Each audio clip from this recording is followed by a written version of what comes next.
नमस्कार. मालिकेच्या 6 तारखेच्या भागामध्ये आपल्याला खूपच जबरदस्त असा ट्विस्ट पाहायला मिळणार आहे आणि आपल्याला पाहायला मिळणार आहे की त्याचबरोबर कलाने एक निर्णय घेतलेला आहे. तिने तिचे जे पेमेंटचे पैसे आहेत ते तिच्या माहेरी म्हणजे तिच्या आईबाबांच्या घराचं कर्ज फेडण्यासाठी देत असते. पण इकडे रोहिणीला मात्र आता खूप राग आलेला आहे. रोहिणीनं ठरवलेलं आहे की मी आता सरोजला सांगणार आणि सरोजकडून या कलाची वाट लावणार.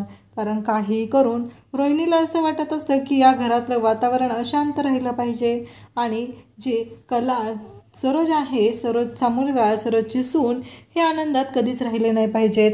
कारण तिच्यामुळं माझ्या आयुष्याचं वाटोळं झालेलं आहे आणि म्हणून तिने बारीक लक्ष ठेवलेलं असतं आणि ते आता नैनाच्या खांद्यावर बंदूक ठेवून गोळ्या मारण्याचं काम रोहिणी करत असते. आणि रोहिणीने कलावरती लक्ष ठेवण्यासाठी नक्की कलाने आईबाबांचं कर्ज फेडण्यासाठी पैसे कुठून आणले याच्यासाठी नैनाला पाठवलेलं असतं.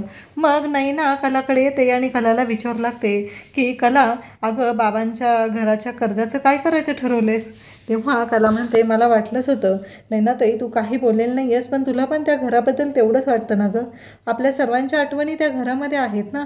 काही झालं तरी आपण सगळेजण त्या घराशी कनेक्टेड आहोत, म्हणूनच तर हे सगळं होऊ शकतंय, माहिती आहे ना तुला, असं ती कला बोलत असते. तेव्हा मात्र इकडे नैना म्हणते, हां ते असू दे, पण तू काय केलं ते सांग ना. तेव्हा कला म्हणते की अगं मला पेमेंट मिळतं ना, ते पेमेंट मी दिलं तिकडं आणि आता मी 2 हप्ते तर भरलेले आहेत. बघूया आता पुढं काय करता येईल. आणि एवढंच फक्त नैनाला हवं असतं आणि बाहेरून रोहिणीने हे सगळं ऐकलेलं असतं. आता पुरावा पण आणखी हवा असतो म्हणून रोहिणी काय करते, राहुलला सांगते की अद्वैतने कोणाकोणाला पेमेंट ट्रान्सफर केलेले आहेत त्यांच्या पेमेंट शीट सगळ्या गोळा कर. आणि राहुलला तिने हे सर्व सांगितलेलं असतं. मग राहुल ते पेमेंटच्या रिसीट घेतो आणि इकडे रोहिणीला आणून देतो आणि रोहिणीला म्हणतो की हे घे. मग रोहिणीला त्याने दिलेलं असतं आणि सांगितलेलं असतं. आता सरोजची ती वाट बघत असते, कारण काही झालं तरी अद्वैतकडून कलाने पैसे घेतलेले आहेत आणि चांदेकरांच्या घरच्या पैशाने कला तिच्या माहेरचं कर्ज फेडत आहे. हा सगळा गैरसमज पसरवायचं काम रोहिणी करणार असते. पण मूर्ख सरोजला मात्र अजिबात अक्कल येत नसते. तिला जराही वाटत नसतं की आपल्यामध्ये, आपल्या मुलामध्ये, आपल्या सुनेमध्ये फूट पाडायचं काम रोहिणी करत आहे. तिला याचीही जाणीवही होत नसते की आपण चुकतोय, आपण असं नाही वागलं पाहिजे. मग या सगळ्या गोष्टीचा फायदा रोहिणी घेत असते, कारण सरोज ही हलक्या कानाची आहे. आणि मग आता कलाने आणखी एक गोष्ट केलेली असते, ती म्हणजे तिचे दागिने तिने अद्वैतकडून घेतलेले असतात आणि अद्वैतला सांगितलेलं असतं की अद्वैत, मला ते दागिने हवे आहेत, मला ते दागिने गहाण ठेवून किंवा विकून कर्जाचे पैसे भरायचे आहेत, त्यासाठी मला हवे आहेत.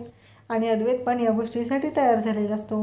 अद्वैत पण कलाला म्हणतो की काही हरकत नाही आहे, हे घे दागिने, असं म्हणत त्याने कलाला ते दागिने दिलेले असतात आणि कलाकडून ते दागिने विकत घेऊन कलाला पैसे दिलेले असतात. आणि आता नेमकी हीच गोष्ट रोहिणी आणि नैनाने पाहिलेली असते.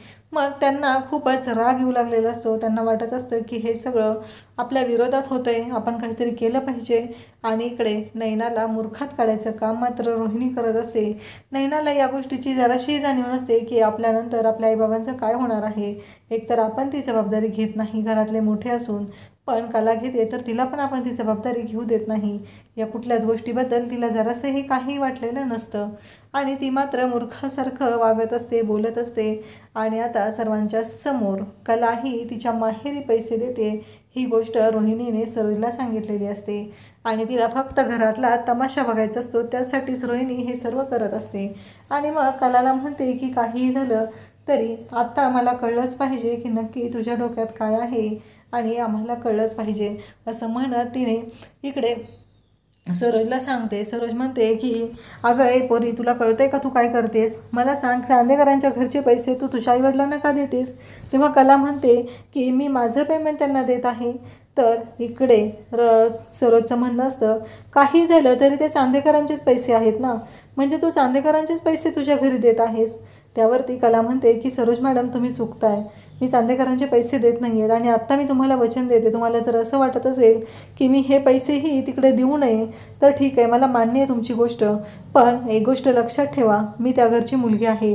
मी लग्न करून त्या घरातून बाहेर पडले असले तरी माझ्या आईवडिलांची जबाबदारी माझ्यावर आहे आणि असं तरी कुठं लिहिलेलं नाही आहे ना की जबाबदारी पार पाडायची नाही.